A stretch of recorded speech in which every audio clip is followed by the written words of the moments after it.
Hi guys, welcome to Pakistani father and son reaction. तो कैसे हैं आप सब? मेरा नाम आजाद है यार। आज हम रिएक्ट करने वाले हैं भारत के top 10 upcoming mega projects that will change whole India. अच्छा, जो आने वाले हैं। अबे भाई, जो आने वाले हैं देखते हैं, वीडियो वॉच करेंगे तभी पता चलेगा कौन कौन से मेगा प्रोजेक्ट जो आने वाले हैं। बिल्कुल, ये तो वॉच करने के बाद ही हम इसके बारे में कुछ कह पाएंगे कि कौन कौन से लॉन्च हो रहे हैं। पाकिस्तान में तो भाई साहब मक्खी तक नहीं उड़ रही है, सड़क नहीं बन रही कोई। वही तो मेगा प्रोजेक्ट के नाम पर तो वॉच करते हैं भाई। कट ऑन करते हैं 3 2 1 एंड स्टार्ट। भारत का थर्ड क्वार्टर का डाटा आया, जिसमें अपने प्यारे भारत ने 8.2% की ग्रोथ रेट दिखाई है और पीएम मोदी ने इसको लेकर के ट्वीट किया और बोला ये तो बस टेलर है। कैन यू इमेजिन कि प्राइम मिनिस्टर मोदी किसको टेलर बोल रहा है? ये जो भारत 8.2% के ग्रोथ रेट से ग्रो कर रहा है, ये पूरे वर्ल्ड में किसी देश का नहीं है, सिर्फ और सिर्फ भारत का है। भारत दुनिया की सबसे फास्टेस्ट ग्रोइंग कंट्री है और हमारे प्राइम मिनिस्टर मोदी इसको भी बोल रहे हैं ये सिर्फ टेलर है। अगर ये टेलर है तो फिर पिक्चर कैसा होगा? हम टेलर में ही प्रेजेंट ग्रोथ के मामले में दुनिया से सबसे आगे निकल चुके हैं, तो आप अंदाजा लगा सकते हैं कि पिक्चर क्या होने वाला है। आज की इस वीडियो में मैं आपको भारत के 10 ऐसे प्रोजेक्ट के बारे में बताने जा रहा हूँ जो 2025-26 में भारत के तस्वीर को बदलने वाले हैं। वैसे तो पिछले 10 सालों में भारत का तस्वीर बदला ही बदला है, लेकिन 2025-26 आते आते भारत का तस्वीर और भी ज्यादा बदल जाएगा। तो आइए जानते हैं वो कौन से भारत के 10 सबसे बड़े प्रोजेक्ट हैं जो भारत के सूरत में, भारत के इंफ्रास्ट्रक्चर में और भी चार चांद लगाने वाले हैं। नमस्कार दोस्तों, मैं विकास और आप देख रहे हैं all India affairs.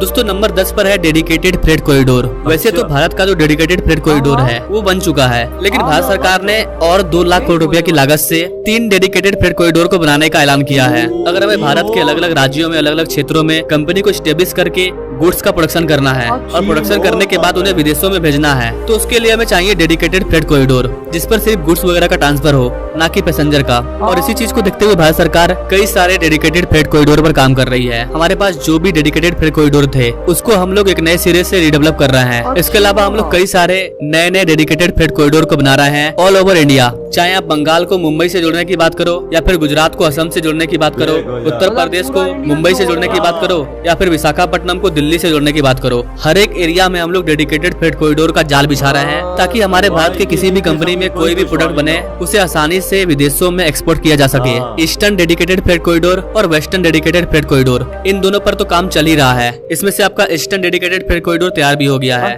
Western dedicated freight corridor भी तैयार होने वाला है। इसके अलावा हमारा तीसरा डेडिकेटेड फ्रेट कॉरिडोर है पश्चिम बंगाल के खड़गपुर से विजयवाड़ा तक। इसे हम लोग ईस्ट कोस्ट कॉरिडोर कहते हैं। अगला है ईस्ट वेस्ट कॉरिडोर, मतलब भारत के 4 महानगरों को आपस में जोड़ा जा रहा है डेडिकेटेड फ्रेट कॉरिडोर के जरिए। 2025 आते आते 2 फ्रेट कॉरिडोर आसानी से तैयार हो जाएगा। इसके बाद आने वाले टाइम में 3 और डेडिकेटेड फ्रेट कॉरिडोर का काम स्टार्ट हो चुका है।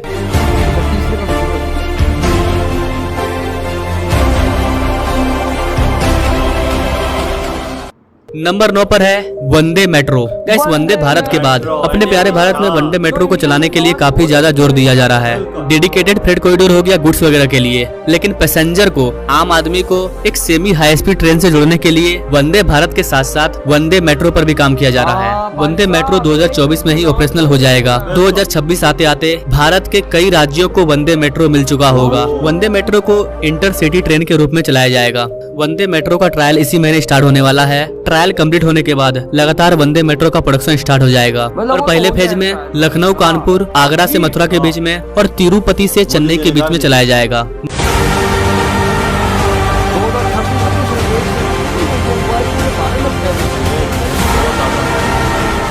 नंबर 8 पर है नोएडा इंटरनेशनल एयरपोर्ट। कैसे भारत का सबसे बड़ा एयरपोर्ट होने वाला है और इसका काम काफी तेजी से चल रहा है। अलग अलग एक्सप्रेसवे हाईवे से इस एयरपोर्ट को जोड़ा जा रहा है। इसके लिए अलग से एक्सप्रेसवे को भी बनाया जा रहा है। बोला जाता है कि आने वाले टाइम में जब ये नोएडा इंटरनेशनल एयरपोर्ट पूरी तरह से बनकर के तैयार हो जाएगा तो पैसेंजर कैपेसिटी के मामले में ये एशिया का सबसे बड़ा एयरपोर्ट बन जाएगा। फ्यूचर में यहाँ पर टोटल 6 रनवे होंगे।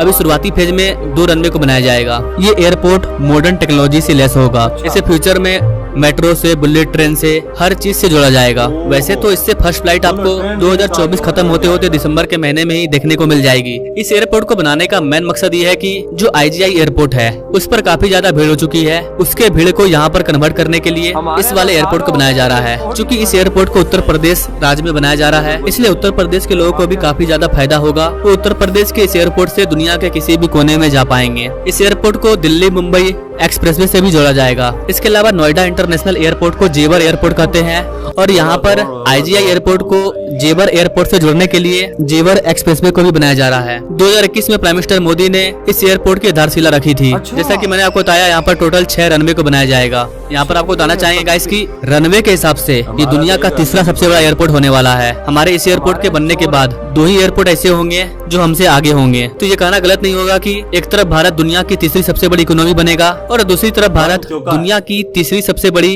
एयरपोर्ट रनवे वाला भी देश बन जाएगा। अगर इसके लेटेस्ट अपडेट की बात करें तो इसका टर्मिनल बिल्डिंग, एयरपोर्ट का जो टावर होता है वो, कार्गो फैसिलिटी, रनवे, मेट्रो और हाई स्पीड रेलवे से भी इसे जोड़ा जा रहा है। इन सब का काम काफी तेजी से चल रहा है, काफी हद तक इसका काम हो चुका है। इसके सिर्फ फेज 1 से 1.2 करोड़ लोगों को हर साल हैंडल किया जा सकता है। जब इस एयरपोर्ट का दूसरा फेज बनकर के तैयार हो जाएगा तो ये एयरपोर्ट हर साल 12 करोड़ पैसेंजर को सर्विस प्रोवाइड करेगी। इसलिए इसे एशिया का सबसे बड़ा एयरपोर्ट बोला जा रहा है। 12 करोड़ पैसेंजर को हैंडल करना, इतना बड़ा एयरपोर्ट तो चाइना में भी नहीं है, जापान में भी नहीं है। एरिया के हिसाब से दुबई का एयरपोर्ट, सऊदी अरेबिया का एयरपोर्ट हो सकता है, लेकिन पैसेंजर हैंडलिंग के मामले में एशिया में हमें कोई टक्कर देने वाला नहीं है। इसके अलावा गाइस इसको नोएडा फिल्म सिटी से भी जोड़ा जाएगा। इसके अलावा इस एयरपोर्ट को RRTS भी दिया जाएगा ताकि ये IGI एयरपोर्ट से आसानी से जुड़ सके। यही सब कारण है कि नोएडा इंटरनेशनल एयरपोर्ट को भारत का बेस्ट एयरपोर्ट, बेस्ट कनेक्टिविटी वाला एयरपोर्ट बोला जा रहा है। आप अगर इस एयरपोर्ट के बारे में और भी ज्यादा डिटेल में जानना चाहते हैं तो आप हमारे इस वाले वीडियो को देख सकते हैं। इसका लिंक मैं डिस्क्रिप्शन बॉक्स में डाल दूंगा।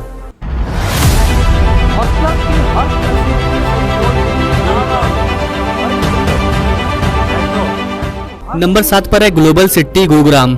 गाइस भारत में कई सारे फ्यूचरिस्टिक सिटी पर काम चल रहा है। ये वाला सिटी हरियाणा के पास मानेसर में बनाया जा रहा है। ये पूरा शहर 1000 एकड़ के एरिया में फैला होगा। इस सिटी की खास बात यह है कि इस सिटी में world classic future, high quality of living standard and best township development. इसके साथ ही इस सिटी के और भी कई खासियत होने वाले हैं। यहाँ पर residential tower, hospital, school, college, health care, IT sector, 5 star hotel, exhibition cum convention centre, इन सारी चीजों को यहाँ पर डेवलप किया जाएगा। आपको बता देगा इसकी सिटी प्रोजेक्ट की कल्पना साल 2019 में की गई थी और पिछले साल सितंबर महीने में इसके फेज 1 की टेंडर भी जारी कर दी गई और बताया जा रहा है कि फेज 1 का काम भी स्टार्ट हो चुका है। इस प्रोजेक्ट के फेज 1 की कॉस्ट 940 करोड़ रुपया है। इसको दिसंबर 2026 तक तैयार कर लिया जाएगा। नंबर 6 पर है जयपुर इंटरनेशनल क्रिकेट स्टेडियम। जी हाँ दोस्तों, राजस्थान के जयपुर में इंटरनेशनल क्रिकेट स्टेडियम को बनाया जा रहा है। दोस्तों अपनी सरकार रेल, रोड, इन सारी चीजों को बढ़ावा देने के साथ साथ खेल को भी बढ़ावा दे रही है। आपको पता होना चाहिए गाइस कि 2030 के बाद भारत ओलंपिक की तैयारी में जुड़ जाएगा। इनफैक्ट काम स्टार्ट भी हो चुका है।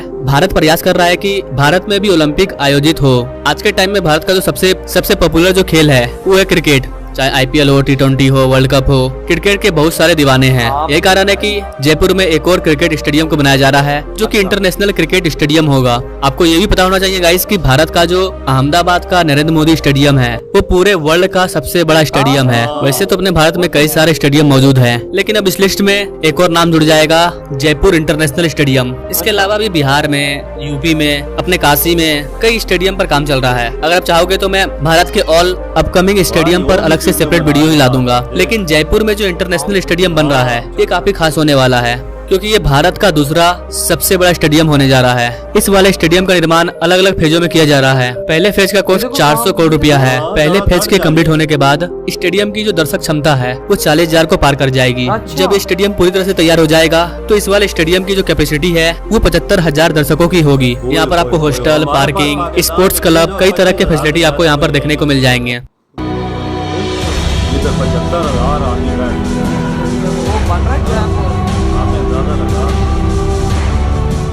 नंबर 5 पर है made in India bullet train. Guys आपको पता होगा कि हम लोग made in India Vande metro के साथ साथ वंदे बुलेट ट्रेन को भी बनाने जा रहे हैं। और वैसे अपने आप में बड़ी बात इसलिए हो जाती है क्योंकि अभी भारत के पास खुद का बुलेट ट्रेन मौजूद भी नहीं है और हम लोग खुद का बुलेट ट्रेन बनाना चाहते हैं। आज आपको जिस तरह से भारत के हर एक राज्यों में वंदे भारत देखने को मिल रही है, कुछ दिनों बाद वंदे मेट्रो देखने को मिलेगी और वो दिन दूर नहीं है जब आपको भारत के हर एक इलाके में वंदे बुलेट ट्रेन भी देखने को मिलेगी। इसका स्टार्टिंग गुजरात से होने जा रहा है। इसको लेकर के कई आर्टिकल देखने को मिलते हैं कि भारत अब 250 किलोमीटर पर आवर वाले ट्रेन को तैयार कर रहा है। वंदे बुलेट ट्रेन कैसा होगा, इसका डिजाइन हमारे चेन्नई के फैक्ट्री में तैयार किया जा रहा है। वंदे बुलेट ट्रेन को बनाने में ज्यादा से ज्यादा मेड इन इंडिया चीजों का यूज किया जाएगा। टेक्नोलॉजी, डिजाइन सब कुछ मेड इन इंडिया होगा। अभी जो भारत में बुलेट ट्रेन होगा वो जापान की टेक्नोलॉजी से आएगा, लेकिन जापान टेक्नोलॉजी भी शेयर करेगा, जिसके बाद भारत में भी बुलेट ट्रेन बनना स्टार्ट हो जाएगी। आइए नंबर 4 पे बात कर लेते हैं भारत के पहले बुलेट ट्रेन की, जो कि 2026 में पूरा होने वाला है और इसका काम भी काफी तेजी से चल रहा है। जापान के जो इंजीनियर है वो भारत आ चुके हैं। 6 बुलेट ट्रेन को तैयार किया गया है, जिनको कि एक बार में भारत लाया जाएगा। और फिर राजस्थान में जो हमने अपना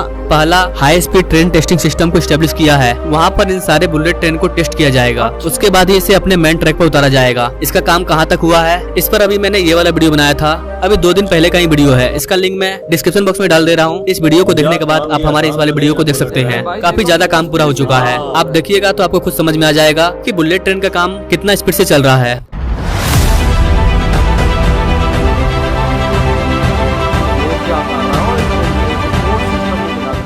नंबर 3 पर है वाधवान पोर्ट। एक तरफ तो अपने भारत में कई तरह के मॉडर्न सिटी को बनाया जा रहा है, वहीं दूसरी तरफ हम लोग बड़े बड़े पोर्ट को भी बना रहे हैं। पोर्ट के मामले में तो अडानी भारत के नाम में 4 चांद लगा दी है। अडानी ने फिलीपींस में भी पोर्ट को खरीद लिया है। इजराइल का हाइफा पोर्ट हमारा हो ही चुका है। ऑस्ट्रेलिया में भी हमारा पोर्ट है। भारत के जो भी बड़े पोर्ट हैं उन सबको डेवलप करने का काम अडानी ही कर रही है। इसी में एक है वाधवान पोर्ट। इस पोर्ट की सबसे खास बात यह है कि ये भारत का सबसे बड़ा पोर्ट होने जा रहा है। जी गाइस, वाधवान पोर्ट भारत के महाराष्ट्र में मुंबई शहर में मौजूद है। इस पोर्ट को महाराष्ट्र के पालगढ़ जिले में बनाया जाएगा। इसकी कुल लागत 76,200 करोड़ रुपया होने वाली है। बनने के बाद ये पोर्ट भारत का 13वां सबसे बड़ा पोर्ट हो जाएगा।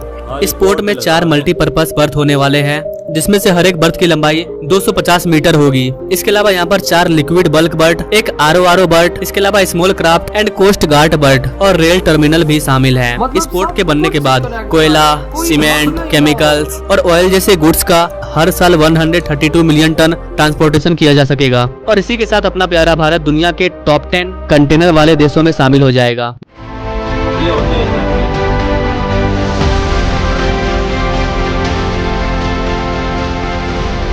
नंबर 2 पर है वाराणसी कोलकाता एक्सप्रेसवे। गैस ये एक इकोनॉमिक कॉरिडोर भी है जो उत्तर प्रदेश के वाराणसी को कोलकाता से जोड़ेगा। बीच में ये बिहार और झारखंड दोनों को कनेक्ट करेगा। वैसे तो अपने भारत में कई सारे एक्सप्रेसवे पर काम चल रहे हैं। हर राज्य में अलग अलग एक्सप्रेसवे पर काम चल रहा है, जिस पर मैंने कई वीडियो बनाया है। मैंने वाराणसी कोलकाता के ऊपर ये वाला वीडियो बनाया था। ये एक 6 लेन का एक्सेस कंट्रोल ग्रीनफील्ड एक्सप्रेसवे है, मतलब बिल्कुल इसे नए सिरे से तैयार किया जा रहा है। ये 610 किलोमीटर लंबा है और इसको भारत माला परियोजना के तहत बनाया जा रहा है। इस वाले एक्सप्रेसवे के बनने से इन दोनों शहरों के बीच की जो दूरी है वो 6 से 7 घंटे कम हो जाएगी। यही कारण है कि इस एक्सप्रेसवे के बनने से इस रीजन का काफी ज्यादा डेवलपमेंट होगा। ये एक्सप्रेसवे उत्तर प्रदेश के चंदौली जिले से स्टार्ट होता है और पश्चिम बंगाल के हावड़ा जिले में एंड करता है। अगर आप इसके बारे में डिटेल में जानना चाहते हैं तो वीडियो पहले से अवेलेबल है, लेकिन अगर आप इसके लेटेस्ट अपडेट के बारे में जानना चाहते हैं कि कहां तक इसका काम पहुंचा तो आप हमें कमेंट कर सकते हैं। इस पर मैं अलग से एक बार फिर से सेपरेट वीडियो लाऊंगा अकॉर्डिंग टू योर कमेंट।